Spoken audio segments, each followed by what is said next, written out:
चाल गुर चाली, सतगुर दया करे सुख दाता। हम लावे आपन पाली,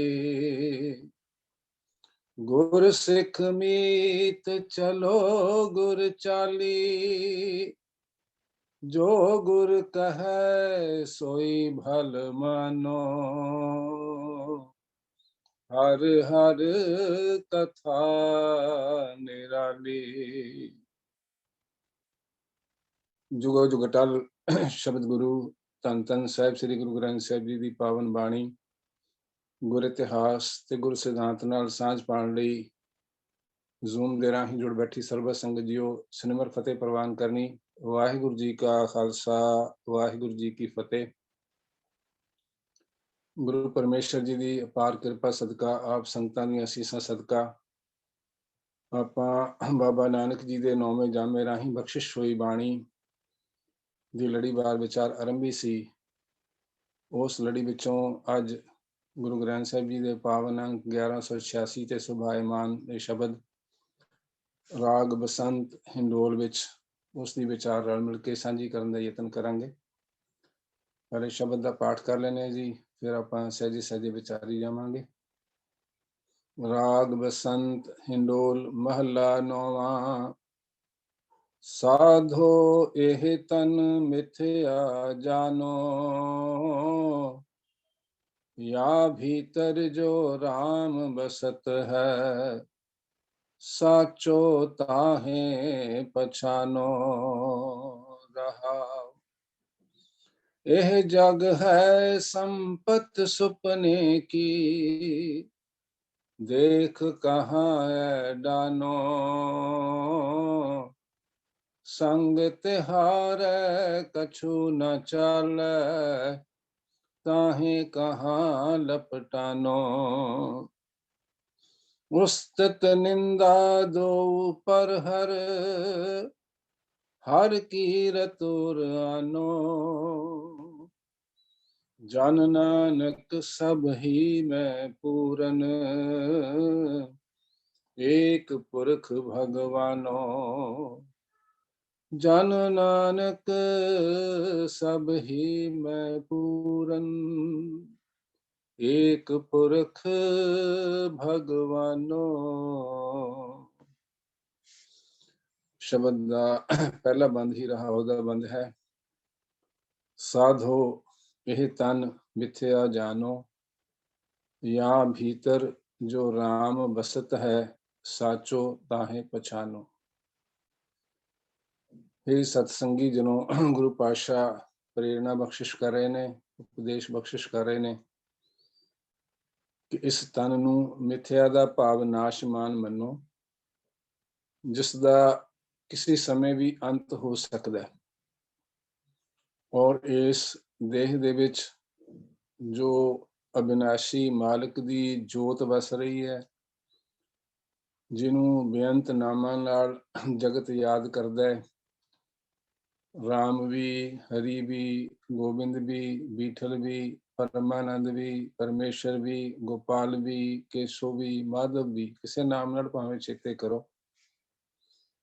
जो सारे जगत विच अपनी सारी रचना विच रमिया होया राम है, भाव निरंकार अकाल पुरख परमेश्वर प्रभु परमात्मा।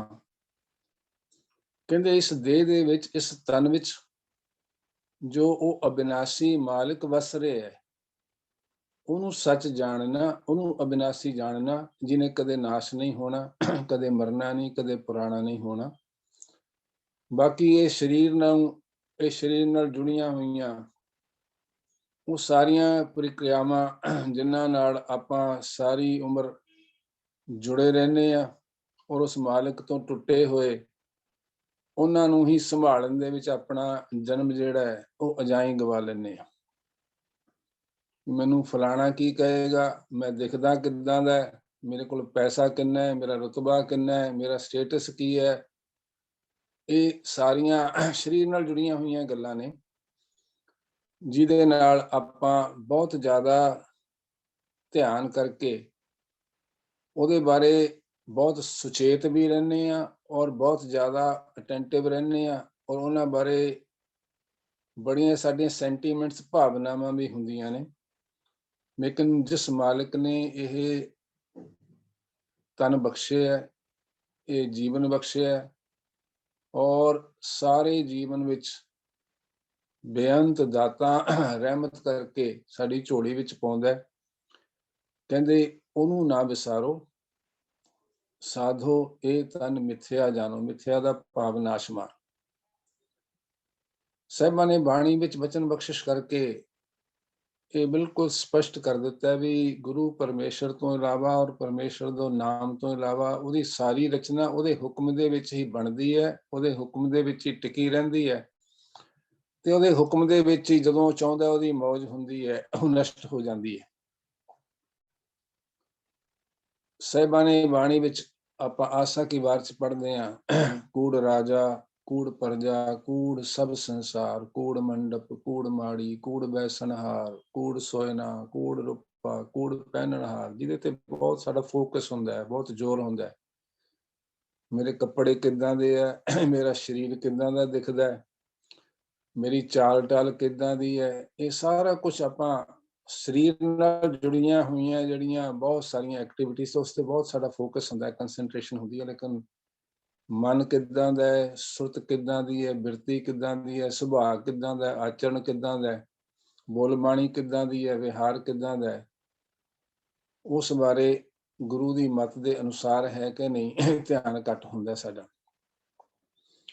ਸੋ ਸਾਹਿਬਾਂ ਨੇ ਪ੍ਰੇਰਣਾ ਬਖਸ਼ਿਸ਼ ਕੀਤੀ ਹੈ ਵੀ ਇਹ ਤਨ ਉਹਦੇ ਹੁਕਮ ਦੇ ਵਿੱਚ ਉਪਜਦਾ, ਜੰਮਣ ਮਰਨਾ ਹੁਕਮ ਹੈ, ਭਾਣੇ ਆਵੇਂ ਜਾਏ। ਔਰ ਪਹਿਲੇ ਸਵਾਸ ਤੋਂ ਆਖਰੀ ਸਵਾਸ ਤੱਕ ਦੀ ਜਿਹੜੀ ਯਾਤਰਾ ਹੈ, ਉਹ ਵੀ ਉਹਦੀ ਬਖਸ਼ਿਸ਼ ਨਾਲ ਹੀ ਸੁਹੇਲੀ ਹੋ ਸਕਦੀ ਹੈ, ਉਹਦੇ ਨਾਲ ਜੁੜਿਆ ਸੁਹੇਲੀ ਹੋ ਸਕਦੀ ਹੈ, ਸੁਖਾਵੀਂ ਹੋ ਸਕਦੀ ਹੈ, ਸੌਖੀ ਹੋ ਸਕਦੀ ਹੈ, ਚੰਗੀ ਹੋ ਸਕਦੀ ਹੈ, ਸੁਖਦਾਇਕ ਹੋ ਸਕਦੀ ਹੈ। ਜੇ ਉਸ ਤੋਂ ਟੁੱਟ ਜਾਵਾਂਗੇ ਤਾਂ ਸਾਹਿਬਾਂ ਨੇ ਬਾਣੀ 'ਚ ਬਹੁਤ ਸਾਰੀਆਂ ਬੜੀਆਂ ਖੂਬਸੂਰਤ ਮਿਸਾਲਾਂ ਦੇ ਕੇ ਸਮਝਾਇਆ। ਜਲ ਬਿਨ ਸ਼ਾਖ ਕੁਮਲਾਵਤੀ ਉਪਜੈ ਨਾਹੀ ਦਾਨ।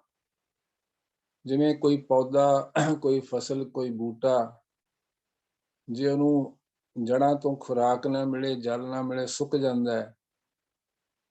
ਤੇ ਜਿਹੜੀਆਂ ਟਾਹਣੀਆਂ ਆਪਣੀਆਂ ਜੜ੍ਹਾਂ ਨਾਲ ਕਨੈਕਸ਼ਨ ਬਣਿਆ ਰਹਿੰਦਾ, ਸੰਬੰਧ ਬਣਿਆ ਰਹਿੰਦਾ, ਉਹ ਹਰੀਆਂ ਭਰੀਆਂ ਰਹਿੰਦੀਆਂ ਨੇ, ਭਾਵੇਂ ਜੜ੍ਹਾਂ ਤੋਂ ਦੂਰ ਵੀ ਹੋਣ।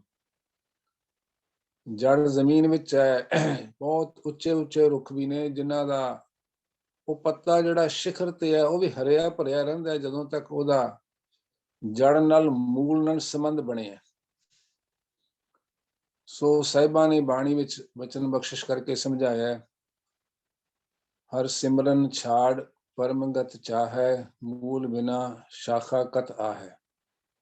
ਜੇ ਮੂਲ ਨਾਲ ਜਾਂ ਭੀਤਰ ਜੋ ਰਾਮ ਵਸਤ ਹੈ, ਸਾਡੇ ਇਸ ਸਰੀਰ ਦੇ ਅੰਦਰ ਜੋ ਰਾਮ ਵਸਦਾ, ਸਾਚੋ ਤਾਹੇ ਪਛਾਣੋ, ਉਹਨੂੰ ਹਾਜ਼ਰ ਨਾਜ਼ਰ ਸਮਝਣਾ, ਉਹਨੂੰ ਅੰਗ ਸੰਗ ਸਮਝਣਾ, ਉਹਨੂੰ ਮੌਜੂਦ ਸਮਝਣਾ ਕਿ ਬੈਠਾ ਹੈ, ਸੁਣ ਰਿਹਾ, ਦੇਖ ਰਿਹਾ, ਹਰ ਚੀਜ਼ ਮੇਰੀ, ਹਰ ਬੋਲ ਮੇਰਾ, ਹਰ ਕਰਮ ਮੇਰਾ।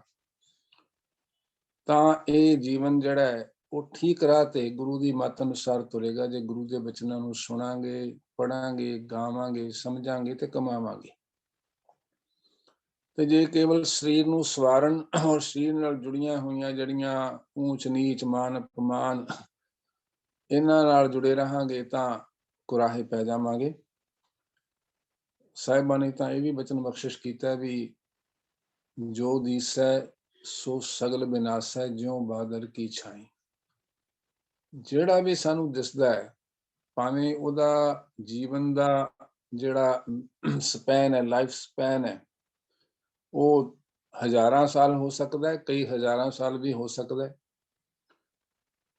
ਕੰਕਰੀਟ ਦੇ ਜਿਹੜੇ ਬੰਕਰਸ ਬਣਾ ਰਹੇ ਨੇ ਨਿਊਕਲੀਅਰ ਵਾਰਸ ਤੋਂ, ਨਿਊਕਲੀਅਰ ਆਰਮਸ ਤੋਂ, ਉਹਨਾਂ ਦੀ ਮਾਰ ਤੋਂ ਬਚਣ ਲਈ ਜ਼ਮੀਨ ਦੇ ਹੇਠਾਂ, ਉਹ ਹੋ ਸਕਦਾ ਹੈ ਕਈ ਕਈ ਸਦੀਆਂ ਤੱਕ ਖਰਾਬ ਨਾ ਹੋਣ, ਬਹੁਤ ਸਮੇਂ ਬਾਅਦ ਜਾ ਕੇ ਨਸ਼ਟ ਹੋਣ। ਐਸੀਆਂ ਬਹੁਤ ਸਾਰੀਆਂ ਚੀਜ਼ਾਂ ਜਿਨ੍ਹਾਂ ਦੀ ਮਿਆਦ ਬਹੁਤ ਹੋ ਸਕਦੀ, ਪਰ ਜੋ ਵੀ ਬਣਿਆ ਹੈ ਉਹਨੇ ਬਿਨਸਣਾ ਜ਼ਰੂਰ ਹੈ।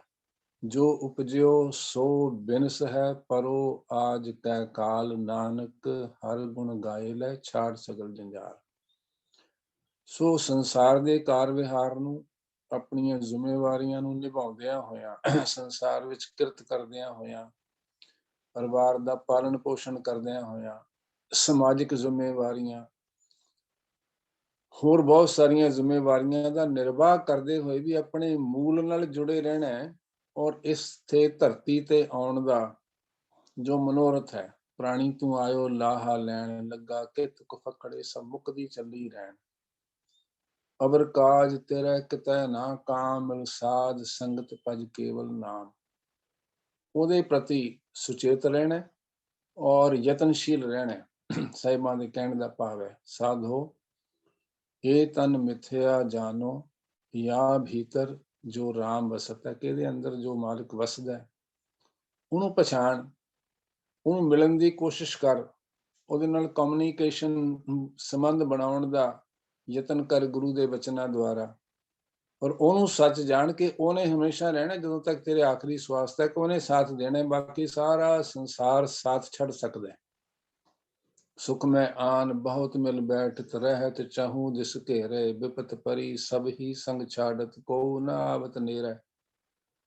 ਇਹ ਬਿਦ ਕੋ ਵਿਵਹਾਰ ਬਨਿਓ ਹੈ, ਜਾਂ ਸਿਓ ਨੇਹ ਲਗਾਇਓ, ਅੰਤ ਬਾਰ ਨਾਨਕ ਮਿਨ ਹਰ ਜੀ ਕੋ ਕਾਮ ਨਾ ਆਇਓ। ਸੋ ਜਿਸਨੇ ਆਦ ਅੰਤ ਜੋ ਰਾਖਣ ਹਾਰ, ਤਿਸਿਓ ਪ੍ਰੀਤ ਨਾ ਕਰੇ ਗਵਾਰ। ਕਹਿੰਦੇ ਜੇ ਉਸ ਨਾਲ ਮਾਲਕ ਨਾਲ ਪਿਆਰ ਨਹੀਂ ਕਰਦੇ, ਜਿਹਨੇ ਆਖਰੀ ਸਵਾਸ ਤੱਕ ਨਿਭਾਉਣਾ ਨਾਲ ਹਮੇਸ਼ਾ, ਤਾਂ ਸਾਹਿਬ ਬਖਸ਼ਿਸ਼ ਕਰਦੇ ਨੇ, ਭਾਈ ਗਵਾਰੋ ਮੂਰਖੋ।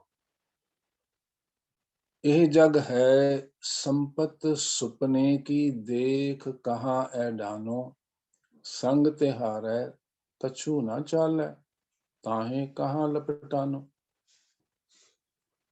ਸਾਹਿਬਾਂ ਨੇ ਜਗ ਨੂੰ ਧੂਏ ਦਾ ਪਹਾੜ ਵੀ ਕਿਹਾ, ਔਰ ਇਸ ਜਗ ਰਚਨਾ ਨੂੰ ਝੂਠ ਵੀ ਕਿਹਾ। ਝੂਠ ਦਾ ਭਾਵ ਨਾਸ਼ਵਾਨ ਹੈ। ਜਿਵੇਂ ਹੁਣ ਆਪਾਂ ਬਚਨ ਸਾਂਝਾ ਕੀਤਾ, ਜੋ ਦਿਸੈ ਸੋ ਸਗਲ ਬਿਨਾਸੈ, ਜਿਉ ਬਾਦਲ ਕੀ ਛਾਈ। ਰਹਿਣਾ ਕਿਨੇ ਹਮੇਸ਼ਾ, ਨਾਮ ਰਹਿਓ, ਸਾਧੂ ਰਹਿਓ, ਰਹਿਓ ਗੁਰੂ ਗੋਬਿੰਦ। ਉਸ ਮਾਲਕ ਦਾ ਨਾਮ ਰਹਿਣਾ, ਔਰ ਉਹ ਨਾਮ ਜਪਦਿਆਂ ਜਪਦਿਆਂ ਜਿਹੜੇ ਉਹਦਾ ਸਰੂਪ ਹੋ ਗਏ, ਉਹਨਾਂ ਨੇ ਸਦਾ ਰਹਿਣਾ। ਉਹਨਾਂ ਨੇ ਮਿੰਸਣਾ ਨਹੀਂ ਹੈ, ਤਨਤ ਮਿੰਸੇਗਾ, ਲੇਕਿਨ ਉਹਨਾਂ ਦੀ ਜਿਹੜੀ ਹਸਤੀ ਹੈ, ਜੋਤ ਸਰੂਪ ਹੈ, ਉਹ ਕਾਇਮ ਰਹਿਣੀ ਹੈ। ਸੋ ਇਸੇ ਕਰਕੇ ਸਾਹਿਬਾਂ ਨੇ ਬਾਰ-ਬਾਰ ਇਸ ਜਗਤ ਦਾ ਜਿਹੜਾ ਜੀਵਨ ਮਿਆਦ ਹੈ ਸਾਡੀ, ਉਹਨੂੰ ਸੁਪਨੇ ਵਾਂਗ ਟ੍ਰੀਟ ਕਰਨ ਲਈ, ਸੁਪਨੇ ਵਾਂਗ ਸਮਝਣ ਲਈ, ਮੰਨਣ ਲਈ ਬਾਰ-ਬਾਰ ਪ੍ਰੇਰਣਾ ਕੀਤੀ ਹੈ। ਜਗ ਰਚਨਾ ਸਭ ਝੂਠ ਹੈ, ਜਾਨ ਲਿਹੋ ਰੇ ਮੀਤ, ਕਹੋ ਨਾਨਕ ਥਿਰ ਨਾ ਰਹਿ, ਜਿਉ ਬਾਰੂ ਕੀ ਪੀਤ। ਐਗਜ਼ਾਮਪਲਸ ਦਿੱਤੀਆਂ, ਬੜੀਆਂ ਸੋਹਣੀਆਂ ਸੋਹਣੀਆਂ ਮਿਸਾਲਾਂ ਦਿੱਤੀਆਂ। ਕਹਿੰਦੇ ਜਿਵੇਂ ਰੇਤ ਦੀ ਦੀਵਾਰ ਹੋਵੇ, ਭੀਤ ਦਾ ਭਾਵ ਹੁੰਦਾ ਕੰਧ, ਦੀਵਾਰ। ਕਹਿੰਦੇ ਰੇਤ ਦੀ ਕਿਸੇ ਨੇ ਦੀਵਾਰ ਬਣਾਈ ਹੋਵੇ ਤੇ ਉਹਦੇ ਕਿੰਨੇ ਚਿਰ ਤੱਕ ਟਿਕੇ ਰਹਿਣ ਦੀ ਆਸ ਕਰ ਸਕਦਾ। ਕਹਿੰਦੇ ਇਹ ਸਰੀਰ ਔਰ ਇਹ ਸੰਸਾਰ ਏਦਾਂ ਦਾ ਹੀ ਹੈ। ਐਸੋ ਇਹ ਸੰਸਾਰ ਪੇਖ ਨਾ ਰਹਿਣ ਨਾ ਕੋ ਪਈਆਰੇ। ਕਹਿੰਦੇ ਏਦਾਂ ਦਾ ਸੰਸਾਰ ਦਾ ਜੀਵਨ ਹੈ। ਜੈਸੇ ਜਲ ਤੇ ਬੁੱਧ ਬੁਦਾ ਉਪਜੈ, ਬਿਨਸੈ ਨੀਤ ਜਗ ਰਚਨਾ, ਤੈਸੇ ਰਚੀ ਕਹੋ ਨਾਨਕ ਸੁਨਮੀਤ। ਕਹਿੰਦੇ ਜਿਵੇਂ ਬੁਲਬੁਲੇ ਪਾਣੀ 'ਚ ਬਣ ਰਹੇ ਨੇ, ਬਿਨਸ ਰਹੇ ਨੇ, ਇਹ ਸੰਸਾਰ ਤੇ ਉਹਦੇ ਹੁਕਮ ਦੇ ਵਿੱਚ ਉਤਪਤੀ ਵੀ ਹੋ ਰਹੀ ਹੈ, ਵਿਨਾਸ਼ ਵੀ ਹੋ ਰਿਹਾ ਹੈ। ਤਾਂ ਇਹ ਤਾਂ ਉਸ ਦੀ ਅਚਰਜ ਖੇਡ ਹੈ, ਉਹਦੇ ਹੁਕਮ ਦੇ ਵਿੱਚ ਹੋਣਾ ਹੀ ਹੈ, ਚੱਲਣਾ ਹੈ। ਲੇਕਿਨ ਮਨੁੱਖ ਜਿਹੜਾ ਹੈ, ਉਹ ਮਾਲਕ ਨੂੰ ਉਹਦੇ ਮਾਤਾ ਦੇ ਉਦਰ ਵਿੱਚ ਚੇਤੇ ਕਰਦਾ ਹੈ, ਜਨਮ ਲੈਣ ਤੇ ਵਿਸਾਰ ਦਿੰਦਾ ਹੈ। ਫਿਰ ਉਹਨਾਂ ਪੰਜਾਂ ਦੂਤਾਂ ਦੇ ਵਸ ਪੈ ਜਾਂਦਾ ਹੈ। ਕਾਮ ਕ੍ਰੋਧ ਮੋਹ ਬਸ ਪ੍ਰਾਣੀ, ਹਰ ਮੂਰਤ ਬਿਸਰਾਈ, ਝੂਠਾ ਤਨ ਸਾਚਾ ਕਰ ਮਾਨਿਓ, ਜਿਉ ਸੁਪਨਾ ਰਹਿਣਾਈ। ਜਿਵੇਂ ਕਈ ਵਾਰ ਮਨੁੱਖ ਸੁਪਨੇ ਵਿੱਚ ਬਹੁਤ ਲੁਭਾਵਣੇ ਸੁਪਨੇ ਦੇਖਦਾ ਹੈ ਕਿ ਬਹੁਤ ਆਨੰਦ ਕਰ ਰਿਹਾ ਹੈ, ਮੌਜ ਕਰ ਰਿਹਾ ਹੈ, ਬੜੇ ਸੁਖ ਮਾਣ ਰਿਹਾ ਹੈ, ਐਸ਼ਵਰਜ ਦੇ ਵਿੱਚ ਜੀਵਨ ਬਤੀਤ ਕਰ ਰਿਹਾ। ਉਹ ਜਦੋਂ ਨੀਂਦ ਖੁੱਲਦੀ ਹੈ, ਜਾਗ ਆਉਂਦੀ ਹੈ, ਸੁਪਨਾ ਟੁੱਟ ਜਾਂਦਾ ਤਾਂ ਕੁਝ ਵੀ ਨਹੀਂ ਹੁੰਦਾ।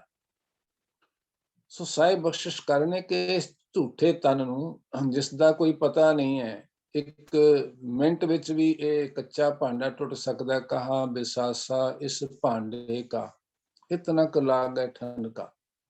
ਮਾੜੀ ਜਿਹੀ ਠੋਕਰ ਲੱਗੀ ਨਹੀਂ, ਜਿਵੇਂ ਕੱਚਾ ਭਾਂਡਾ ਤਿੜਕ ਜਾਂਦਾ, ਟੁੱਟ ਜਾਂਦਾ। ਕਹਿੰਦੇ ਇਸ ਤਰ੍ਹਾਂ ਹੀ ਇੱਕ ਛਿਨ ਪਲ ਦੇ ਵਿੱਚ ਸਰੀਰ ਜਿਹੜਾ ਨਾਸ਼ ਹੋ ਜਾਣ ਵਾਲਾ ਹੈ, ਕਦੇ ਉਹਨੂੰ ਸੱਚਾ ਮੰਨੀ ਬੈਠਾ ਕਿ ਮੈਂ ਤਾਂ ਕਦੇ ਜਾਣਾ ਹੀ ਨਹੀਂ, ਮੈਂ ਤਾਂ ਬੜਾ ਲੰਮਾ ਜੀਵਨ ਬਤੀਤ ਕਰਨਾ। ਸੰਸਾਰ ਜਾ ਰਿਹਾ ਹੈ, ਸੰਗ ਚਲਤ ਹੈ ਹਮ ਵੀ ਚਲਣਾ, ਦੂਰ ਗਵਨ ਸਿਰ ਉਪਰ ਮਰਨਾ। ਔਰ ਸਾਹਿਬ ਬਖਸ਼ਿਸ਼ ਕਰਦੇ ਨੇ, ਸੰਸਾਰ ਨੂੰ ਜਾਂਦੇ ਆ ਦੇਖਦੇ ਹੋਇਆ ਵੀ ਇਹ ਆਪਣੀ ਮੌਤ ਨੂੰ ਚੇਤੇ ਨਹੀਂ ਰੱਖਦਾ। ਇਨਸਾਨ ਝੂਠਾ ਤਨ ਸਾਚਾ ਕਰ ਮਾਨਿਓ, ਜਿਉ ਸੁਪਨਾ ਰਹਿਣ ਆਈ। ਜਿਵੇਂ ਰਾਤ ਦੇ ਸੁਪਨੇ ਨੂੰ ਸੱਚ ਮੰਨੀ ਬੈਠਾ ਹੁੰਦਾ। ਕਹਿੰਦੇ ਜਗਤ ਦੇ ਜੀਵਨ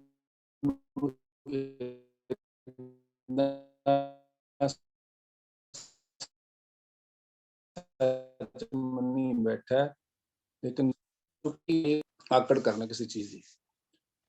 ਤਨ ਆ ਗਿਆ, ਰੂਪ ਆ ਗਿਆ, ਪਦਾਰਥ ਆ ਗਏ, ਰੁਤਬੇ ਆ ਗਏ, ਸੰਪਦਾ ਆ ਗਈ, ਉਸ ਚੀਜ਼ ਦਾ ਗੁਮਾਨ ਕਰਦਾ ਹੈ। ਮਨੁੱਖ ਸੁਭਾਵਿਕ ਹੈ। ਜਿਹੜੇ ਤਾਂ ਉਹ ਸਾਰੀਆਂ ਇਹਨਾਂ ਦਾਤਾਂ ਨੂੰ ਉਸ ਮਾਲਕ ਦੀ ਦਾਤ ਸਮਝ ਕੇ ਵਰਤਦੇ ਨੇ ਔਰ ਜਾਣਦੇ ਨੇ, ਉਹ ਹੰਕਾਰ ਨਹੀਂ ਕਰਦੇ ਕਿ ਉਸ ਮਾਲਕ ਦਾ ਦਿੱਤਾ ਹੋਇਆ ਹੈ, ਉਹਦੀ ਅਮਾਨਤ ਹੈ। ਔਰ ਵਾਪਸ ਵੀ ਲੈ ਲੇ ਤਾਂ ਗਿਲਾ ਨਹੀਂ ਕਰਦੇ, ਤੇ ਜੇ ਉਹ ਝੋਲੀ ਭਰ ਦੇਵੇ ਤਾਂ ਆਕੜਦੇ ਨਹੀਂ, ਆਫਰਦੇ ਨਹੀਂ, ਨਿਮਰਤਾ 'ਚ ਵਿਚਰਦੇ ਨੇ। ਤੇ ਜਿਹੜੇ ਸਾਡੇ ਵਰਗੇ, ਮੇਰੇ ਵਰਗੇ ਸੰਸਾਰੀ ਨੇ, ਉਹ ਕੁਛ ਮਿਲ ਗਿਆ ਤਾਂ ਉਹ ਮਾਣ ਕਰਨਾ ਵੀ ਮੈਂ ਆਪਣੀ ਅਕਲ ਨਾਲ, ਸਿਆਣਪ ਨਾਲ ਦੇਖਿਆ, ਇੱਥੇ ਉਹ ਸ਼ੇਅਰ 'ਚ ਪੈਸਾ ਲਾਇਆ ਸੀ, ਇੰਨਾ ਲਾਇਆ ਸੀ, ਇੰਨਾ ਹੋ ਗਿਆ। ਉੱਥੇ ਇਨਵੈਸਟ ਕੀਤਾ ਸੀ, ਪ੍ਰਾਪਰਟੀ ਇੰਨਾ ਲਾਇਆ ਸੀ, ਇੰਨੀ ਹੋ ਗਈ। ਉਹ ਗੁਮਾਨ ਕਰਦੇ ਨੇ, ਜਿਹਦੇ ਬਾਰੇ ਸਾਹਿਬਾਂ ਨੇ ਬਹੁਤ ਸੁੰਦਰ ਬਖਸ਼ਿਸ਼ ਕੀਤਾ ਹੈ। ਮਾਟੀ ਕੋ ਪੁਤਰਾ ਕੈਸੇ ਨਚਤ ਹੈ, ਦੇਖੈ ਦੇਖੈ ਸੁਨੈ ਬੋਲੈ ਦੌੜਿਓ ਫਿਰਤ। ਜਬ ਕਛ ਪਾਵੈ ਤਬ ਗਰਭ ਕਰਤ ਹੈ, ਮਾਇਆ ਗਈ ਤਬ ਰੋਵਨ ਲਗਤ ਹੈ। ਤੇ ਜੇ ਡੁੱਬ ਗਿਆ ਪੈਸਾ ਕਿਤੇ ਲਾਇਆ ਹੋਇਆ, ਫਿਰ ਬਲੱਡ ਪ੍ਰੈਸ਼ਰ ਵੀ ਹੋ ਜਾਂਦਾ ਹੈ, ਅਟੈਕ ਵੀ ਹੋ ਜਾਂਦਾ ਹੈ, ਡਿਪਰੈਸ਼ਨ ਵੀ ਹੋ ਜਾਂਦਾ ਹੈ, ਬਹੁਤ ਕੁਝ ਹੋ ਜਾਂਦਾ ਹੈ। ਸੋ ਇਹ ਜੀਵ ਦਾ ਜਦੋਂ ਸੰਸਾਰੀ ਬਿਰਤੀ ਹੈ, ਜਦੋਂ ਗੁਰੂ ਦੇ ਬਚਨਾਂ ਦੇ ਅਨੁਸਾਰ ਨਹੀਂ ਜੀ ਰਿਹਾ ਹੁੰਦਾ, ਜਦੋਂ ਆਪਣੀ ਮਨ ਦੀ ਮਤ ਦੇ ਪਿੱਛੇ ਤੁਰ ਰਿਹਾ ਹੁੰਦਾ, ਤਾਂ ਇਸ ਤਰ੍ਹਾਂ ਦਾ ਵਿਹਾਰ ਹੁੰਦਾ ਹੈ। ਇਹ ਜਗ ਹੈ ਸੰਪਤ ਸੁਪਨੇ ਕੀ ਦੇਖ ਕਹਾਂ ਐਡਾ ਨੂੰ। ਭਾਈ ਇਹ ਤਾਂ ਜੋ ਤੂੰ ਦੇਖ ਰਿਹਾ ਹੈ, ਮਾਨੋ ਜਿਵੇਂ ਸੁਪਨੇ 'ਚ ਬਹੁਤ ਕੁਝ ਜੋ ਤੂੰ ਦੇਖਿਆ ਤੇਰੇ ਕੋਲ ਸੀ। ਕਹਿੰਦੇ ਇਸ ਤਰ੍ਹਾਂ ਹੈ ਕੁਝ ਨਹੀਂ ਤੇਰਾ। ਇਸ ਕਰਕੇ ਕਾਹਦੇ ਆਫਰਿਆ ਫਿਰਦਾ ਭਾਈ, ਕਾਹਦੇ ਹੰਕਾਰ ਕਰਦਾ, ਕਾਹਦੇ ਫੁੱਲਿਆ ਫੁੱਲਿਆ ਫਿਰਦਾ। ਸੰਗ ਤਿਹਾਰ ਹੈ ਕਛੂ ਨਾ ਚਾਲੈ, ਤਾਹੀਂ ਕਹਾਂ ਲਪਟਾਨੂੰ। ਕਹਿੰਦੇ ਜਿੰਨਾ ਮਰਜੀ ਬੜੇ ਜੋੜ ਤੋੜ ਕਰਕੇ, ਬੜੇ ਛਲ ਕਪਟ ਫਰੇਬ ਕਰਕੇ, ਬਹੁਤ ਅਡੰਬਰ ਕਰਕੇ ਇਕੱਠੇ ਕਰ ਰਹੇ ਆ, ਮਾਰ ਲਗਾ ਰਹੇ, ਤੇਰੇ ਹੈ ਨਹੀਂ, ਤੇਰੇ ਨਾਲ ਤਾਂ ਜਾਣੇ ਨਹੀਂ, ਤੇਰੇ ਹੁੰਦੇ ਤਾਂ ਤੂੰ ਨਾਲ ਲੈ ਜਾਂਦਾ। ਨਾਂਗੇ ਆਵਨ ਨਾਂਗੇ ਜਾਣਾ, ਕੋਏ ਨਾ ਰਹਿ ਰਾਜਾ ਰਾਣਾ, ਲੰਕਾ ਗੜ ਸੋਨੇ ਕਾ ਭਇਆ, ਮੂਰਖ ਰਾਵਣ ਕਿਆ ਲੈ ਗਿਆ। ਬਹੁਤ ਸਾਰੀਆਂ ਬੜੀਆਂ ਖੂਬਸੂਰਤ ਮਿਸਾਲਾਂ ਸਾਹਿਬਾਂ ਨੇ ਬਾਣੀ ਵਿੱਚ ਦੇ ਦੇ ਕੇ ਸਮਝਾਇਆ, ਕਿਉਂਕਿ ਮਨ ਢੀਠ ਹੈ। ਮਨ ਇੱਕ ਵਾਰੀ ਦਾ ਕਿਹਾ, ਦੋ ਵਾਰੀ ਦਾ ਕਿਹਾ, ਸੁਣਦਾ ਹੈ, ਮੰਨਦਾ ਨਹੀਂ ਛੇਤੀ। ਸੋ ਮੰਨ ਜਾਵੇ ਮਨ ਗੁਰੂ ਦੇ ਬਚਨਾਂ ਤੇ, ਭਰੋਸਾ ਕਰ ਲਵੇ, ਗੁਰੂ ਪਾਤਸ਼ਾਹ ਦੇ ਬਖਸ਼ੇ ਹੋਏ ਉਪਦੇਸ਼ ਨੂੰ ਸਮਝ ਕੇ ਕਮਾਉਣ ਲੱਗ ਪਵੇ। ਬਾਰ-ਬਾਰ ਪੜ੍ਹਨਾ ਹੈ, ਬਾਰ-ਬਾਰ ਸੁਣਨਾ ਹੈ, ਬਾਰ-ਬਾਰ ਗਾਉਣਾ ਹੈ, ਬਾਰ-ਬਾਰ ਵਿਚਾਰਨਾ ਹੈ। ਔਰ ਗੁਰੂ ਪਾਤਸ਼ਾਹ ਦੇ ਚਰਨਾਂ ਵਿੱਚ ਇਹ ਬੇਨਤੀ ਵੀ ਨਾਲ-ਨਾਲ ਕਰਨੀ, ਉਦਮ ਵੀ ਕਰਨਾ ਹੈ। ਔਰ ਉਦਮ ਕਰਨ ਲਈ ਅਰਦਾਸ ਵੀ ਉਹਦੇ ਅੱਗੇ ਕਰਨੀ, ਮਾਲਕ ਅੱਗੇ। ਤੇ ਜੋ ਉਹ ਰਹਿਮਤ ਕਰਕੇ ਆਪਣੀ ਸੰਗਤ ਵਿੱਚ ਬਿਠਾ ਕੇ ਪੜ੍ਹਾਉਂਦੇ ਨੇ, ਗਵਾਉਂਦੇ ਨੇ, ਸੁਣਾਉਂਦੇ ਨੇ, ਵਿਚਾਰਨ ਦੀ ਸੋਝੀ ਬਖਸ਼ਿਸ਼ ਕਰਦੇ ਨੇ, ਉਹਨਾਂ ਨੂੰ ਕਮਾਉਣ ਦੀ ਸਮਰੱਥਾ ਬਖਸ਼ਿਸ਼ ਕਰਨ। ਇਹ ਵੀ ਗੁਰੂ ਪਾਤਸ਼ਾਹ ਦੇ ਚਰਨਾਂ 'ਚ ਜੋਦੜੀ ਕਰਨੀ, ਤਰਲਾ ਕਰਨਾ ਆਪਾਂ ਕਿ ਮਨ ਮੰਨ ਜਾਵੇ। ਜੋ ਗੁਰੂ ਪਾਤਸ਼ਾਹ ਸਮਝਾ ਰਹੇ ਨੇ ਕਿ ਸੰਗ ਤਿਹਾਰ ਹੈ ਕਛੂ ਨਾ ਚਾਲੈ, ਤਾਹੇ ਕਹਾਂ ਲਪਟਾਨੂੰ। ਜਿਵੇਂ ਬਾਬਾ ਫਰੀਦ ਜੀ ਨੇ ਸਮਝਾਇਆ, ਫਰੀਦਾ ਕੋਠੇ ਮੰਡਪ ਮਾੜੀਆਂ ਏਤ ਨਾ ਲਾਏ ਚਿਤ, ਮਿੱਟੀ ਪਈ ਅਤੋਲਵੀਂ ਕੋਏ ਨਾ ਹੋਸੀ ਮਿਤ। ਕਹਿੰਦੇ ਵੱਡੀਆਂ ਵੱਡੀਆਂ ਕੋਠੀਆਂ, ਕਾਰਾਂ, ਮਹਿਲ, ਮਾੜੀਆਂ ਦੇ ਜਿਹੜੇ ਤੂੰ ਅੰਬਾਰ ਇਕੱਠੇ ਕਰ ਰਿਹਾ, ਔਰ ਛਲ ਕਪਟ ਅਯੋਗ ਤਰੀਕਿਆਂ ਨਾਲ ਬਹੁ ਪਰਪੰਚ ਕਰ ਪਰ ਧਨ ਲਿਆਵੈ, ਸੁਤ ਦਾਰੈ ਪੈ ਆਨ ਲੁਟਾਵੈ, ਮਨ ਮੇਰੇ ਭੂਲੈ ਕਪਟ ਨ ਕੀਜੈ, ਅੰਤ ਨਿਬੇਰਾ ਤੇਰੇ ਜੀ ਪੈ ਲੀਜੈ। ਜਿਹਦੇ ਬਾਰੇ ਸਾਹਿਬ ਬਖਸ਼ਿਸ਼ ਕਰਦੇ ਨੇ, ਇਸ ਜਰ ਕਾਰਨ ਘਣੀ ਵਿਗੁਤੀ, ਇਸ ਜਰ ਘਣੀ ਖਵਾਈ, ਪਾਪਾਂ ਬਾਝੋਂ ਹੋਵੇ ਨਾਹੀ ਮੋਇਆ ਸਾਥ ਨ ਜਾਈ। ਕਹਿੰਦੇ ਧਨ ਪਦਾਰਥ ਦੇ ਲੋਭ ਦੇ ਕਾਰਨ ਇਹਨੂੰ ਹਾਸਲ ਕਰਨ ਲਈ ਬਹੁਤ ਖਵਾਰ ਹੋਈ, ਬੜੀ ਭਜਨਸ ਕੀਤੀ, ਬੜੇ ਕੋਲੂ ਦੇ ਬੈਲ ਵਾਂਗ ਜੁਤੇ ਰਹੇ, ਦਿਨੇ ਰਾਤ 18 ਘੰਟੇ 20 ਘੰਟੇ। ਦਾਸ ਨੇ ਐਸੇ ਬਹੁਤ ਪਰਿਵਾਰ ਦੇਖੇ ਨੇ ਜਿਨ੍ਹਾਂ ਨੇ ਆਪਣੀ ਸਾਰੀ ਉਮਰ ਬੜੀ ਕਠਿਨ ਘਾਲਣਾ ਕਰਕੇ ਬਹੁਤ ਅਸੈਟਸ ਬਣਾਏ, ਬੜੀਆਂ ਸੰਪਦਾ ਬਣਾਈਆਂ। ਵਿਦੇਸ਼ ਵਿੱਚ ਵੀ ਦੇਖੇ ਦਾਸ ਨੇ, ਇੱਥੇ ਵੀ ਦੇਖੇ। ਔਰ ਉਹਨਾਂ ਬੱਚਿਆਂ ਲਈ ਬਣਾਏ ਕਿ ਇਹ ਬੱਚਿਆਂ ਨੂੰ ਦੇਵਾਂਗੇ ਤੇ ਬੱਚੇ ਖੁਸ਼ ਹੋਣਗੇ ਔਰ ਸਾਡੀ ਬਿਰਧ ਅਵਸਥਾ ਵਿੱਚ ਸੇਵਾ ਕਰਨਗੇ, ਬਾਂਹ ਫੜਨਗੇ, ਸਾਡੇ ਪ੍ਰਤੀ ਗ੍ਰੈਟੀਟਿਊਡ ਦੀ ਫੀਲਿੰਗ ਰੱਖਣਗੇ। ਉਹ ਇੱਕ ਨਾ ਟਿਕਿਆ ਬੱਚਾ ਕੋਲ, ਕਈਆਂ ਦੇ 2-2 3-3 ਬੱਚੇ ਸੀ, ਇੱਕ ਗਿਆ ਵਿਆਹ ਹੋਇਆ, ਦੂਜਾ ਗਿਆ, ਤੀਸਰਾ ਗਿਆ। ਜਦੋਂ ਕਿ ਉਹਨਾਂ ਕੋਲ ਐਕਸਪੈਕਟੇਸ਼ਨ ਕੁਝ ਨਹੀਂ ਸੀ, ਉਹਨਾਂ ਮਾਪਿਆਂ ਕੋਲ ਖਾਣ ਪੀਣ ਪਹਿਰਨ ਲਈ ਕਈ ਦਹਾਕਿਆਂ ਜਿੰਨੀ ਜਮਾ ਪੂੰਜੀ ਸੀ, ਉਹ ਉਹਨਾਂ ਤੋਂ ਇੱਕ ਪੈਸਾ ਲਏ ਬਿਨਾਂ ਵੀ ਆਰਾਮ ਨਾਲ ਆਪਣੀ ਸੁੱਖ ਦੀ ਜ਼ਿੰਦਗੀ ਬਤੀਤ ਕਰ ਸਕਦੇ ਸੀ। ਸਿਰਫ ਉਹਨਾਂ ਨੂੰ ਇਹ ਸੀ ਵੀ ਕਿ ਬੁਢਾਪੇ 'ਚ ਸਾਡੇ ਨਾਲ ਹੈ, ਸਾਡੇ ਕੋਲ ਨੇ, ਸਾਡੇ ਦੁੱਖ ਸੁੱਖ ਵੇਲੇ ਬਾਂਹ ਫੜਨਗੇ। ਨਹੀਂ ਪ੍ਰਾਪਤ ਹੋਇਆ। ਸੋ ਐਸੇ ਕਈ ਘਰਾਂ ਵਿੱਚ ਹਾਲਾਤ ਦੇਖਣ ਨੂੰ ਮਿਲਦੇ ਨੇ ਕਿ ਜਿਨ੍ਹਾਂ ਪਿੱਛੇ ਇਨਸਾਨ ਧੀਆਂ ਪੁੱਤਰਾਂ ਪਤਨੀ ਸੰਬੰਧੀਆਂ ਮਿੱਤਰਾਂ ਸੱਜਣਾ ਪਿੱਛੇ ਬਹੁਤ ਕੁਝ ਯਤਨ ਕਰਦਾ ਉਹਨਾਂ ਨੂੰ ਪ੍ਰਸੰਨ ਕਰਨ ਦੇ, ਉਹਨਾਂ ਦਾ ਸੰਗ ਮਾਣਨ ਦੇ, ਉਹ ਸਾਥ ਛੱਡ ਜਾਂਦੇ ਨੇ।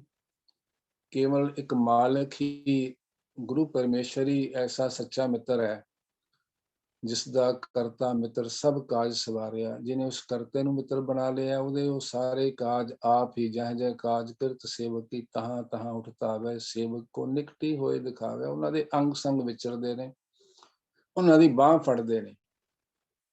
ਬਾਕੀ ਜਿਨ੍ਹਾਂ ਤੇ ਆਪਾਂ ਮਾਣ ਕਰਦੇ ਹਾਂ, ਧਨ ਤੇ, ਪਦਾਰਥਾਂ ਤੇ, ਸੰਪਦਾ ਤੇ, ਰਿਸ਼ਤੇਦਾਰਾਂ ਤੇ, ਧੀਆਂ ਪੁੱਤਰਾਂ ਤੇ,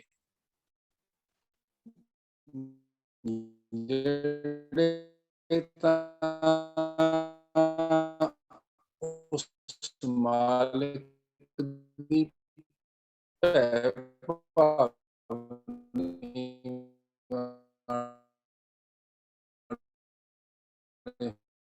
ਹੋਣਗੇ, ਉਹ ਤਾਂ ਆਪਣੇ ਜ਼ਿੰਮੇਵਾਰੀ ਬਾਰੇ ਸਾਹਿਬਾਨ ਬਖਸ਼ਿਸ਼ ਕਰਦੇ ਨੇ। ਬਿਰਧ ਪਿਆ ਮਾਣ ਦਾ ਉਸ ਮਾਲਿਕ ਨੇ ਪ੍ਰਬੰਧ ਕੀਤਾ ਹੈ, ਬਾਹਰ ਭੋਜਨ ਸੁਖ ਸੂਦ, ਬਿਰਧ ਪਿਆ ਉੱਪਰ ਸਾਖ ਸੈਨ, ਮੁਖ ਪਿਆਉ ਬੈਸ ਕੋ ਦੈਨ। ਪਰ ਕਹਿੰਦੇ ਜਾਣਦਾ ਤਾਂ ਵੀ ਨਹੀਂ ਉਸ ਮਾਲਕ ਨੂੰ, ਇਹ ਨਿਰਗੁਣ ਗੁਣ ਕਛੂ ਨਾ ਬੂਝੈ, ਬਖਸ਼ ਲਿਹੋ ਤੋ ਨਾਨਕ ਸੀਝੈ। ਸੋ ਉਸ ਮਾਲਕ ਦੀਆਂ ਦਾਤਾਂ ਨੂੰ ਮਾਣਦੇ ਹੋਏ ਹਮੇਸ਼ਾ ਸ਼ੁਕਰਾਨੇ ਵਿੱਚ ਰਹਿਣਾ, ਔਰ ਉਹਦੇ ਹੁਕਮ ਦੇ ਵਿੱਚ ਜੇ ਸੁਖ ਆਵੇ ਦੁੱਖ ਆਵੇ, ਊਂਚ ਆਵੇ ਨੀਚ ਆਵੇ, ਧੁੱਪ ਆਵੇ ਛਾਂ ਆਵੇ, ਉਹਨਾਂ ਸਾਰਿਆਂ ਨੂੰ ਗ੍ਰੇਸਫੁਲੀ ਐਕਸੈਪਟ ਕਰਨਾ ਹੈ। ਉਹਨਾਂ ਨੂੰ ਨਿਮਰਤਾ ਨਾਲ ਖਿੜੇ ਮੱਥੇ ਉਹਦੇ ਭਾਣੇ ਨੂੰ, ਉਹਦੀ ਰਜ਼ਾ ਨੂੰ ਮੰਨਣਾ ਹੈ। ਇਹ ਜਗ ਹੈ ਸੰਪਤ ਸੁਪਨੇ ਕੀ, ਧਨ ਪਦਾਰਥ ਸੰਪਦਾ ਤੋਂ ਕੇਵਲ ਸੁਖ ਦੀ ਆਸ ਨਹੀਂ ਕਰਨੀ। ਇਹ ਬਚਨ ਆਪਾਂ ਬਹੁਤ ਵਾਰੀ ਸਾਂਝਾ ਕੀਤਾ ਹੈ। ਸੁਖ ਨਾਹੀ ਬਹੁਤਾ ਧਨ ਖਾਟੈ, ਸੁਖ ਨਾਹੀ ਪੇਖੈ ਨਿਤ ਨਾਟੈ, ਸੁਖ ਨਾਹੀ ਬਹੁ ਦੇਸ਼ ਕਮਾਏ, ਸਰਬ ਸੁਖਾਂ ਹਰ ਹਰ ਗੁਣ ਗਾਏ। ਸਗਲ ਸ੍ਰਿਸ਼ਟ ਕੋ ਰਾਜਾ ਦੁਖੀਆ, ਹਰ ਕਾ ਨਾਮ ਜਪਤ ਹੋਏ ਸੁਖੀਆ। ਬਹੁਤ ਸਾਰੇ ਬਚਨ ਸਾਹਿਬਾਂ ਨੇ ਬੜੇ ਬੜੇ ਅਮੋਲਕ ਬਖਸ਼ਿਸ਼ ਕੀਤੇ ਨੇ। ਜੇ ਇੱਕ ਵੀ ਬਚਨ ਵਿਸ਼ਵਾਸ ਕਰਕੇ ਭਰੋਸੇ ਨਾਲ ਮਨ ਮੰਨ ਲਵੇ, ਫਿਰ ਕੁਰਾਹੇ ਨਹੀਂ ਪੈਂਦਾ। ਫਿਰ ਭਟਕਣਾ ਜਿਹੜੀ ਸੰਸਾਰ ਦੇ ਪਦਾਰਥਾਂ ਪਿੱਛੇ ਜੋ ਰੈਟ ਰੇਸ ਜਿਹਨੂੰ ਆਪਾਂ ਕਹਿੰਦੇ ਆ ਮੈਟੀਰੀਅਲਿਜ਼ਮ ਦੀ, ਉਸ ਤੋਂ ਬਚ ਜਾਂਦਾ ਹੈ। ਉਸਤਿਤ ਨਿੰਦਾ ਦੋ ਪਰ ਹਰ ਕੀਰਤ ਉਰ ਆਨੋ, ਜਨ ਨਾਨਕ ਸਭ ਹੀ ਮੈਂ ਪੂਰਨ, ਏਕ ਪੁਰਖ ਭਗਵਾਨ। ਉਸਤਤ ਬੰਦਾ ਜਾਂ ਤਾਂ ਉਹਦੀ ਕਰਦਾ ਜਿਹੜੇ ਉਹਦੇ ਆਪਣੇ ਹੁੰਦੇ ਨੇ, ਜਿਨ੍ਹਾਂ ਨੂੰ ਉਹ ਆਪਣੇ ਸਮਝਦਾ ਹੈ ਕਿ ਜੇ ਉਹਨਾਂ ਦੀ ਉਸਤਤ ਹੋਏਗੀ ਤਾਂ ਇਨਡਾਇਰੈਕਟਲੀ ਸਾਡੀ ਵੀ ਉਸਤਤ ਹੈ। ਮੇਰਾ ਬੱਚਾ ਦੇਖੋ ਜੀ, ਆ ਇੰਨੀ ਅੱਛੀ ਪੜ੍ਹਾਈ ਕੀਤੀ, ਟੌਪ ਕੀਤਾ ਫਲਾਣੀ ਫਲਾਣੀ ਥਾਂ ਤੇ, ਉਹਦੀ ਬੜੀ ਅੱਛੀ ਜੌਬ ਲੱਗ ਗਈ ਜੀ, ਉਹਦੀ ਉਹ ਟੌਪ ਦੀ ਕੰਪਨੀ 'ਚ ਐਸ ਲੈਵਲ ਦੀ ਉਹਦੀ ਜੌਬ ਲੱਗ ਗਈ। ਉਹ ਇਨਡਾਇਰੈਕਟਲੀ ਇਹ ਆਸ ਹੁੰਦੀ ਹੈ ਮਨ ਵਿੱਚ ਕਿ ਲੋਕ ਕਹਿਣ ਵਾਹ ਬਈ ਵਾਹ, ਤੁਹਾਡਾ ਬੱਚਾ। ਜਾਂ ਆਪਾਂ ਉਸਤਤ ਉਹਦੀ ਕਰਦੇ ਹਾਂ ਜਿਹਦੇ ਤਾਈਂ ਕੋਈ ਸਾਡਾ ਸਵਾਰਥ ਹੁੰਦਾ, ਉਹਦੀ ਝੂਠੀ ਉਸਤਤ ਵੀ ਕਰ ਦਿੰਦੇ ਹਾਂ। ਉਹਦੇ ਵਿੱਚ ਉਹ ਗੁਣ ਹੁੰਦਾ ਨਹੀਂ, ਲੇਕਿਨ ਸਾਨੂੰ ਉਹਦੇ ਤੱਕ ਕੋਈ ਸਵਾਰਥ ਹੁੰਦਾ, ਕੋਈ ਗਰਜ਼ ਹੁੰਦੀ ਹੈ, ਜਿਹਨੂੰ ਚਾਪਲੂਸੀ ਆਪਾਂ ਕਹਿੰਦੇ ਹਾਂ, ਤਾਂ ਉਹ ਝੂਠੀ ਉਸਤਤ ਵੀ ਕਰ ਦਿੰਦੇ ਨੇ ਲੋਕ। ਇਸੇ ਤਰ੍ਹਾਂ ਹੀ ਨਿੰਦਾ ਦੀ ਗੱਲ ਹੈ। ਸਾਹਿਬਾਂ ਨੇ ਤਾਂ ਦੋਨਾਂ ਤੋਂ ਬਚਣ ਲਈ ਸਾਨੂੰ ਹੁਕਮ ਕੀਤਾ, ਉਸਤਤ ਨਿੰਦਾ ਦੋ ਤਿਆਗੈ ਖੋਜੈ ਪਦ ਨਿਰਵਾਣਾ। ਜੇ ਮੁਕਤ ਅਵਸਥਾ, ਜੀਵਨ ਮੁਕਤ ਅਵਸਥਾ ਨੂੰ ਪ੍ਰਾਪਤ ਕਰਨਾ ਤਾਂ ਸਾਹਿਬ ਬਖਸ਼ਿਸ਼ ਕਰਦੇ ਨੇ ਕਿ ਵਡਿਆਈ ਵੀ ਗੁਰੂ ਪਰਮੇਸ਼ਰ ਦੀ ਕਰਨੀ ਹੈ, ਔਰ ਨਿੰਦਾ ਭਲੀ ਕਿਸੇ ਕੀ ਨਾਹੀ ਮਨਮੁਖ ਮੁਗਧ ਕਰਨ। ਨਿੰਦਾ ਕਿਸੇ ਦੀ ਵੀ ਨਹੀਂ ਕਰਨੀ। ਉਸਤਤ ਨਿੰਦਾ ਦੋ ਪਰਹਰ ਹਰ ਕੀਰਤ ਉਰਿਆਨੋ।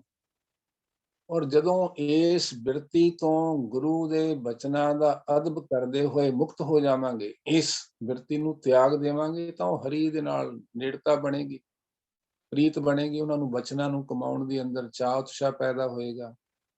ਕਹਿੰਦੇ ਆ ਮਾੜੇ ਕੰਮ ਛੱਡ ਕੇ ਦੋਨੋਂ ਹਰੀ ਦੀ ਕੀਰਤ ਨੂੰ ਹਿਰਦੇ ਵਿੱਚ ਟਿਕਾ, ਨਾ ਕਿ ਕਿਸੇ ਦੇ ਗੁਣ ਔਗਣਾਂ ਦੀ ਪੁਣਛਾਣ ਕਰਕੇ ਉਸਤਤ ਨਿੰਦਾ ਵਾਲੀ ਬਿਰਤੀ ਵੱਲ ਆਪਣਾ ਜੁੜਿਆ ਰਹੇ। ਸਮਝਾਇਆ ਨਾ ਸਾਹਿਬਾਂ ਨੇ, ਦੁਨੀਆ ਨਾ ਸਾਲਾ ਹੈ ਜੋ ਮਰ ਵੰਜਸੀ, ਲੋਕਾਂ ਨਾ ਸਾਲਾ ਹੈ ਜੋ ਮਰ ਖਾਕ ਥੀ, ਵਾਹ ਮੇਰੇ ਸਾਹਿਬਾ ਵਾਹ, ਗੁਰਮੁਖ ਸਦਾ ਸਲਾਹੀਏ ਸੱਚਾ ਵੇ ਪਰਵਾਹ। ਕਹਿੰਦੇ ਉਹਦੀ ਸਿਫਤ ਸਲਾਹ ਕਰਨੀ ਹੈ ਜਿਹੜਾ ਸਿਫਤ ਦੇ ਯੋਗ ਹੈ, ਜਿਹੜਾ ਬੇਅੰਤ ਗੁਣਾਂ ਦਾ ਮਾਲਿਕ ਹੈ, ਜਿਹੜਾ ਬਖਸ਼ਿੰਦ ਸੁਭਾਅ ਵਾਲਾ ਹੈ, ਜਿਹੜਾ ਪਤਿਤ ਪਾਵਨ ਹੈ, ਕਿਰਪਾ ਨਿਧਾਨ ਹੈ, ਗੁਣ ਨਿਧਾਨ ਹੈ, ਪਾਲਣਹਾਰ ਹੈ, ਦੇਵਨਹਾਰ ਹੈ, ਬਖਸ਼ਣਹਾਰ ਹੈ, ਔਰ ਨਿਸਵਾਰਥ, ਜਿਹਦੀ ਪ੍ਰੀਤ ਨਿਸਵਾਰਥ ਹੈ। ਤੇਹਾ ਕੋਏ ਨਾ ਸੁਝਾਈ ਜੇ ਤਿਸ ਗੁਣ ਕੋਏ ਕਰੇ। ਸੰਸਾਰ ਵਿੱਚ ਐਸੀ ਕੋਈ ਹਸਤੀ ਨਹੀਂ ਜਿਹੜਾ ਗੁਰੂ ਪਰਮੇਸ਼ਰ ਦਾ ਕੁਝ ਸਵਾਰ ਸਕੇ। ਉਹ ਸਾਰਿਆਂ ਦਾ ਸਵਾਰ ਸਕਦਾ, ਵਿਗਾੜ ਸਕਦਾ, ਉਹਦੇ ਹੱਥ ਵਿੱਚ ਹੈ, ਉਹ ਸਰਬ ਕਲਾ ਸਮਰੱਥ ਹੈ। ਸੋ ਉਸ ਨੂੰ ਅਸੀਂ ਉਹਦੀ ਉਸਤਤ ਕਰੀਏ, ਮਾਲਕ ਦੀ ਕੋਈ ਲੋੜ ਨਹੀਂ, ਕੋਈ ਗਰਜ਼ ਨਹੀਂ। ਅਸੀਂ ਉਹਦੀ ਉਸਤਤ ਕਰੀਏ, ਉਹਨੇ ਵੱਡਾ ਨਹੀਂ ਹੋ ਜਾਣਾ, ਸਭ ਤੋਂ ਵੱਡਾ ਹੈ। ਜੇ ਸਾਰਾ ਜਗਤ ਉਹਦੀ ਉਸਤਤ ਨਾ ਕਰੇ ਤਾਂ ਉਹਨੇ ਛੋਟਾ ਨਹੀਂ ਹੋ ਜਾਣਾ, ਤਾਂ ਵੀ ਉਹਨੇ ਵੱਡਾ ਰਹਿਣਾ। ਸੁਣ ਵੱਡਾ ਆਖੇ ਸਭ ਕੋਏ, ਕੇਵੜ ਵੱਡਾ ਡੀਠਾ ਹੋਏ। ਬਖਸ਼ਿਸ਼ ਕਰਦੇ ਨੇ, ਜੇ ਸਭ ਮਿਲ ਕੇ ਆਖਣ ਪਾਹੈ, ਵੱਡਾ ਨਾ ਹੋਵੇ ਘਾਟ ਨਾ ਜਾਏ। ਜੇ ਸਾਰਾ ਜਗਤ ਵੀ ਇੱਕ ਵੀ ਜੀਵ ਨਾ ਰਹੇ ਜਿਹੜਾ ਉਹਦੀ ਉਸਤਤ ਨਾ ਕਰੇ, ਤਾਂ ਉਹਨੇ ਵੱਡਾ ਹੋਰ ਨਹੀਂ ਹੋ ਜਾਣਾ, ਉਹਦਾ ਰੁਤਬਾ ਉਹ ਸਭ ਤੋਂ ਵੱਡਾ ਹੈ, ਵੱਡਾ ਹੀ ਰਹਿਣਾ। ਤੇ ਜਿਹੜੇ ਸਾਰੇ ਜੀਵਾਂ ਚੋਂ ਇੱਕ ਵੀ ਉਹਦੀ ਸਿਫਤ ਨਾ ਕਰੇ, ਉਹਨੇ ਛੋਟਾ ਨਹੀਂ ਹੋ ਜਾਣਾ। ਉਹਦੀ ਸਿਫਤ ਵਿੱਚ ਸਾਡਾ ਆਪਣਾ ਲਾਭ ਹੈ। ਸਮਝਾਇਆ ਗੁਰੂ ਪਾਤਸ਼ਾਹ ਨੇ, ਗੁਣ ਗਾਵਤ ਤੇਰੀ ਉਤਰਸ ਮੈਲ, ਬਿਨ ਸਜਾਏ ਹਉਮੈ ਬਿਖ ਫੈਲ। ਕਹਿੰਦੇ ਜਿਉਂ-ਜਿਉਂ ਉਹਦੀ ਸਿਫਤ ਸਲਾਹ ਕਰਦੇ ਆ, ਜਿਹੜੇ ਗੁਣਾਂ ਦਾ ਉਹ ਮਾਲਿਕ ਹੈ, ਗੁਣਾਂ ਦਾ ਖਜ਼ਾਨਾ ਹੈ, ਉਹ ਗੁਣ ਤੁਹਾਡੀ ਝੋਲੀ ਵਿੱਚ ਬਖਸ਼ਿਸ਼ ਕਰ ਦਿੰਦਾ, ਉਹ ਦਾਤ ਤੁਹਾਨੂੰ ਦੇ ਦਿੰਦਾ, ਉਹ ਗੁਣ ਸਾਡੇ ਵਿੱਚ ਆ ਜਾਂਦੇ ਨੇ। ਅੰਦਰੋਂ ਹਉਮੈ ਦੀ, ਵਿਸ਼ੇ ਵਿਕਾਰਾਂ ਦੀ ਬਿਖ ਜ਼ਹਿਰ ਜਿਹੜੀ ਹੈ, ਮੈਲ ਮਲੀਨਤਾ, ਉਹ ਚਲੀ ਜਾਂਦੀ ਹੈ। ਸੁਣ ਸੁਣ ਨਾਮ ਤੁਮਾਰਾ, ਔਰ ਉਸ ਮਾਲਿਕ ਨੂੰ ਮਿਲਣ ਦਾ, ਉਹਦੇ ਨਾਲ ਪ੍ਰੀਤ ਪਾਉਣ ਦਾ, ਉਹਦੇ ਨਾਲ ਨੇੜਤਾ ਕਰਨ ਦਾ ਅੰਦਰ ਉਤਸ਼ਾਹ ਚਾਹ ਪੈਦਾ ਹੋ ਜਾਂਦਾ। ਸੁਣ ਸੁਣ ਨਾਮ ਤੁਮਾਰਾ ਪ੍ਰੀਤਮ ਪ੍ਰਭ ਪੇਖਣ ਕਾ ਚਾਓ। ਸੋ ਉਹਦੀ ਸਿਫਤ ਦੀਆਂ ਬੇਅੰਤ ਬਰਕਤਾਂ ਨੇ। ਆਪਾਂ ਸੁਖਮਨੀ ਸਾਹਿਬ ਦੇ ਵਿੱਚ ਗੁਰੂ ਪਾਤਸ਼ਾਹ ਨੇ ਉਹ ਪੂਰੀ ਅਸ਼ਟਪਦੀ ਵਿੱਚ ਪ੍ਰਭ ਕੈ ਸਿਮਰਨ ਗਰਭ ਨਾ ਬਸੈ, ਪ੍ਰਭ ਕੈ ਸਿਮਰਨ ਦੁਖ ਜਮ ਨਸੈ, ਉਹ ਸਾਰਾ ਵਿਸਥਾਰ ਬਖਸ਼ਿਸ਼ ਕੀਤਾ। ਬੇਅੰਤ ਦਾਤਾਂ, ਰਹਿਮਤਾਂ, ਬਖਸ਼ਿਸ਼ਾਂ ਨੇ ਉਹਦੀ ਸਿਫਤ ਸਲਾਹ ਦੇ ਵਿੱਚ। ਸੋ ਸੰਸਾਰ ਦੀ ਉਸਤਤ ਨਿੰਦਾ ਵਿੱਚ ਲਿਪਤ ਨਹੀਂ ਹੋਣਾ। ਉਸਤਤ ਨਿੰਦਾ ਦੋ ਪਰਹਰ, ਪਰਹਰ ਮੀਨਸ ਤਿਆਗ ਕੇ, ਹਰ ਕੀਰਤ ਉਰ ਆਨੋ, ਹਰੀ ਦੀ ਕੀਰਤ ਨੂੰ ਹਿਰਦੇ ਵਿੱਚ ਟਿਕਾਓ, ਹਿਰਦੇ ਵਿੱਚ ਵਸਾਓ। ਜਨ ਨਾਨਕ ਸਭ ਹੀ ਮੈਂ ਪੂਰਨ, ਏਕ ਪੁਰਖ ਭਗਵਾਨੋ। ਕਹਿੰਦੇ ਉਹ ਸਾਰਿਆਂ ਵਿੱਚ ਪਰਿਪੂਰਨ ਪਰਮਾਤਮਾ ਦੀ ਜੋਤ ਵਸਦੀ ਹੈ। ਪ੍ਰਗਟ ਉਹਨਾਂ ਵਿੱਚ ਹੋਏਗੀ ਜਿਹੜੇ ਗੁਰੂ ਦੀ ਸਿੱਖਿਆ ਤੇ ਅਮਲ ਕਰਨਗੇ। ਹੈ ਅੰਦਰ ਸਾਰਿਆਂ ਦੇ, उस परमेश्वर का नाम भी है, नौनिध अमृत प्रभ का नाम देही मैं इसका विश्राम। अंतर खूहटा अमृत भरिया शब्द है काढ़ पिए पनिहारी। पोहप मद ज्यों बास बसत है मुकर माही जैसे छाई तैसे ही हर बस्त निरंतर घट ही खोजो पाई। कहते सारिया विच जोत स्वरूप मौजूद है। सगल बनस्पत मैं बैसंतर सगल दूध मैं किया ऊंच नीच में जोत समाणी घट घट माधो जिया। सो सारिया विच है। इस करके गुरु पातशाह ने ਕਿਸੇ ਦਾ ਵੀ ਬੁਰਾ ਚਿਤਵਨ ਤੋਂ ਸਾਨੂੰ ਗੁਰੇਜ਼ ਕਰਨ ਦੀ ਸਿੱਖਿਆ ਬਖਸ਼ਿਸ਼ ਕੀਤੀ, ਉਪਦੇਸ਼ ਬਖਸ਼ਿਸ਼ ਕੀਤਾ। ਪਰ ਕਾ ਬੁਰਾ ਨਾ ਰਾਖੋ ਚੀਤ ਤੁਮ ਕੋ ਦੁੱਖ ਨਹੀਂ ਭਾਈ ਮੀਤ। और फिर साहिब बख्शिश करते ने जब धारे को बैरी मीत तब लग निहचल नाही चीत। ਕਹਿੰਦੇ ਜਦੋਂ ਕਿਸੇ ਨੂੰ ਆਪਣੀ ਪਸੰਦ ਜਾਂ ਨਾ ਪਸੰਦ ਅਨੁਸਾਰ ਕਿਸੇ ਨੂੰ ਦੁਸ਼ਮਣ ਮੰਨ ਲੈਂਦਾ ਹੈ ਤੇ ਕਿਸੇ ਨੂੰ ਮਿੱਤਰ ਮੰਨ ਲੈਂਦਾ ਭਾਈ, ਕਹਿੰਦੇ ਫਿਰ ਉਹ ਮੋਹ ਮਾਇਆ 'ਚ ਫਸਿਆ ਹੋਇਆ। ਜਿਹੜੇ ਉਸ ਮਾਲਕ ਦੇ ਰੰਗ ਵਿੱਚ ਰੰਗੇ ਜਾਂਦੇ ਨੇ, ਉਹਦੀ ਸਿਫਤ ਸਲਾਹ 'ਚ ਰੰਗੇ ਜਾਂਦੇ ਨੇ, ਉਹਨਾਂ ਦੀ ਦ੍ਰਿਸ਼ਟੀ ਗੁਰੂ ਪਰਮੇਸ਼ਰ ਵਰਗੀ ਵਿਸ਼ਾਲ ਹੋ ਜਾਂਦੀ, ਬ੍ਰਹਿਮੰਡੀ ਹੋ ਜਾਂਦੀ। ਸਭ ਕੋ ਮੀਤ ਹਮ ਆਪਨ ਕੀਨਾ। ਜਿਸ ਤਰ੍ਹਾਂ ਮਾਲਕ ਗੁਰੂ ਪਰਮੇਸ਼ਰ ਨਿਰਭਉ ਤੇ ਨਿਰਵੈਰ ਨੇ, ਜਿਹੜੇ ਉਹਨੂੰ ਜਪਦੇ ਨੇ ਜੈਸੋ ਸੇਵੇ ਤੈਸਾ ਹੋਏ। ਉਹਨਾਂ ਦਾ ਸੁਭਾਅ, ਉਹਨਾਂ ਦੀ ਬਿਰਤੀ, ਉਹਨਾਂ ਦੀਆਂ ਆਦਤਾਂ, ਉਹਨਾਂ ਦਾ ਆਚਰਣ, ਉਹਨਾਂ ਦੀ ਸ਼ਖਸੀਅਤ ਉਸ ਤਰ੍ਹਾਂ ਦੀ ਹੋ ਜਾਂਦੀ ਹੈ। ਸਭ ਕੋ ਮੀਤ ਹਮ ਆਪਨ ਕੀਨਾ ਹਮ ਸਭਨਾ ਕੇ ਸਾਜਨ। ਉਹ ਸਾਰਿਆਂ ਦੇ ਸੱਜਣ ਮਿੱਤਰ ਵਾਂਗ ਪੇਸ਼ ਆਉਂਦੇ ਨੇ ਔਰ ਉਹ ਬੁਰੇ ਦਾ ਵੀ ਭਲਾ ਕਰਦੇ ਨੇ। ਜਿਵੇਂ ਗੁਰੂ ਪਰਮੇਸ਼ਰ ਦਾ ਸੁਭਾਅ ਹੈ ਕਿ ਉਹ ਬਖਸ਼ਿੰਦ ਸੁਭਾਅ ਵਾਲੇ ਨੇ। ਗੁਰਪੂਰਾ ਨਿਰਵੈਰ ਹੈ ਗੁਣ ਕਰ ਬਖਸ਼ੇ ਅਵਗਣਿਆਰੇ। ਉਹ ਅਵਗਣਿਆਰਿਆਂ ਨੂੰ ਵੀ ਬਖਸ਼ ਦਿੰਦਾ। ਇਸ ਤਰ੍ਹਾਂ ਮਾੜਿਆ ਚਿਤਵਨ ਵਾਲਿਆਂ ਦਾ ਵੀ ਜਿਹੜਾ ਸਤਸੰਗੀ ਹੋਏਗਾ, ਜਿਹੜਾ ਗੁਰੂ ਪਰਮੇਸ਼ਰ ਨਾਲ ਪ੍ਰੀਤ ਕਰਨ ਵਾਲਾ ਹੋਏਗਾ, ਉਹ ਕੋਈ ਉਹਦੇ ਨਾਲ ਬੁਰਾ ਵੀ ਕਰੇਗਾ ਤਾਂ ਵੀ ਉਸ ਨੂੰ ਰਿਟੈਲੀਏਟ ਨਹੀਂ ਕਰੇਗਾ ਛੇਤੀ ਕਿਤੇ। ਉਸ ਤਰ੍ਹਾਂ ਦਾ ਬੜਾ ਸੰਜਮੀ ਹੋਏਗਾ, ਬੜਾ ਧੀਰਜ ਵਾਲਾ ਹੋਏਗਾ, ਸਹਿਨ ਸ਼ਕਤੀ ਵਾਲਾ ਹੋਏਗਾ। ਸੋ ਸਾਰਿਆਂ ਵਿੱਚ ਸਭੈ ਕਟ ਰਾਮ ਬੋਲੇ ਰਾਮਾ ਬੋਲੇ ਰਾਮ ਬਿਨਾ ਕੋ ਬੋਲੇ। ਤੇ ਫਿਰ ਦ੍ਰਿਸ਼ਟੀ ਇਸ ਤਰ੍ਹਾਂ ਦੀ ਹੋ ਜਾਂਦੀ ਹੈ ਕਿ ਸਾਰਿਆਂ ਵਿੱਚ ਸਭ ਮੈਂ ਜੋਤ ਜੋਤ ਹੈ ਸੋਏ ਤਿਸ ਦਾ ਚਾਨਣ ਸਭ ਮੈਂ ਚਾਨਣ ਹੋਏ। ਫਿਰ ਦ੍ਰਿਸ਼ਟੀ ਗੁਰੂ ਦੇ ਬਚਨਾਂ ਅਨੁਸਾਰ ਹੋ ਜਾਂਦੀ ਹੈ। ਘਟ ਘਟ ਮੈਂ ਹਰ ਜੂ ਬਸੈ ਸੰਤਨ ਕਹਿਓ ਪੁਕਾਰ। ਸਾਰਿਆਂ ਵਿੱਚ ਉਸ ਮਾਲਿਕ ਨੂੰ ਰਮਈ ਹੋਈ ਜੋਤ ਦ੍ਰਿਸ਼ਟਮਾਨ ਹੁੰਦੀ ਹੈ, ਮਹਿਸੂਸ ਹੁੰਦੀ ਹੈ। ਕਿਸੇ ਨਾਲ ਵਿਤਕਰਾ, ਕਿਸੇ ਨਾਲ ਈਰਖਾ, ਕਿਸੇ ਨਾਲ ਦ્વੈਸ਼ ਦੀ ਭਾਵਨਾ ਨਹੀਂ ਹੁੰਦੀ। ਸੋ ਸਾਹਿਬ ਸਮਝਾ ਰਹੇ ਨੇ ਉਸਤਤ ਨਿੰਦਾ ਦੋ ਪਰ ਹਰ ਕੀਰਤ ਪੁਰਾਨੋ ਜਨ ਨਾਨਕ ਸਭ ਹੀ ਮੈਂ ਪੂਰਨ ਏਕ ਪੁਰਖ ਭਗਵਾਨੋ। ਕੇ ਸਾਰਿਆਂ ਵਿੱਚ ਉਹ ਵਸਦਾ।